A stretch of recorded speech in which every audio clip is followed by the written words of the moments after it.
শ্রমিক ভট্টাচার্য তিনি পশ্চিমবাংলার মানুষদের নিয়ে কি চিন্তাভাবনা করছেন, কি কি কাজ করবেন এবং কে কি ভুল করেছে সেগুলো তার নিজের মুখ থেকে আমরা শুনবো। এটা জয় শ্রীরামের অমর্যাদা। এই রাজনীতি করার জন্য আমরা আসিনি। আমি ওখানে রাস্তায় মসজিদ গুড়িয়ে দেবো, কে বলে দিল? এসব চলবে না। এখানে প্রধানমন্ত্রী নিজে আমাকে ফোন করে বলেছেন যে এটা চলবে না।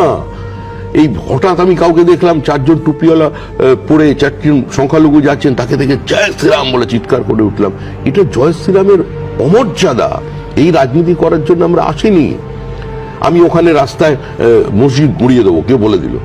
এসব চলবে না এখানে। তবে প্রত্যেকে ঠিক করতে হবে এটা, যে বেআইনি ভাবে তুমি যেখানে সেখানে বসে পড়বে, রাস্তার মধ্যে একটা মাজার বানিয়ে দিলাম, আর কারোর হঠাৎ তুমি বড় ভক্ত হয়ে গিয়ে একটা হনুমান মন্দির করে ফেললাম বেআইনি ভাবে সরকারি জমিতে, দুটো কোনোটাই চলবে। যদি আমাদের দলের পক্ষ থেকে, আমার পক্ষ থেকে কোনো জায়গায় কথা বলতে গিয়ে, বক্তৃতা করতে গিয়ে কোনো কুরুচিকর মন্তব্য, আপত্তিকর কোনো শব্দের ব্যবহার হয়ে থাকে, যদি আমাদের বক্তব্য কোনো জায়গায় সামান্যতম ব্যক্তি আক্রমণ ঘটিয়ে থাকে, কারোর মর্যাদায় আঘাত করে থাকে, বিলো দ্য বেল্ট হয়ে থাকে, তার জন্য দলের পক্ষ থেকে সে যেই হোক আমরা ক্ষমা প্রার্থী। করা যায় না। বিজেপির কোনো ট্রেড ইউনিয়ন হবে না।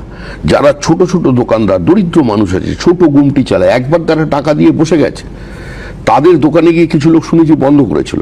এই আমাদের নিউ টাউন এলাকায় আমি পাঠিয়ে খুলেছি, লোক পাঠিয়ে আমি বলেছি সমস্ত দোকান খোলো। কোনো অটো টোটো যারা স্ট্যান্ড আছে সেখান থেকে কোনো টাকা উঠবে না। আপনারা আপনাদের মধ্যে থেকে আপনারা আপনাদের সভাপতি তৈরি করুন। আপনারা যে টাকাটা এতদিন পর্যন্ত দিয়েছেন তার থেকে কম টাকাটা দিয়ে আপনারা ফান্ড তৈরি করে আপনাদের পরিবারের কারো চিকিৎসার প্রয়োজনে লাগলে সেটা ব্যবহার করুন।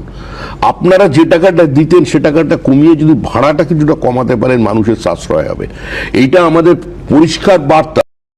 কোনো মানুষ যদি মানুষের উপর অন্যায়, অত্যাচার, জুলুম করে তারপরে সে নিজের ভুল নিজে বুঝতে পেরে নিজে পা টেনে নেয় এবং ক্ষমা প্রার্থী হয়, এর থেকে ভালো মানুষ আর দেখা যায় না।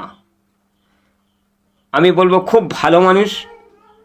তাই আমি বলছি, বাংলার মুখ্যমন্ত্রী শুভেন্দুকে না করে এই শ্রমিক ভট্টাচার্যকে যদি করতো, আমি খুব আনন্দিত হতাম, খুব আনন্দিত।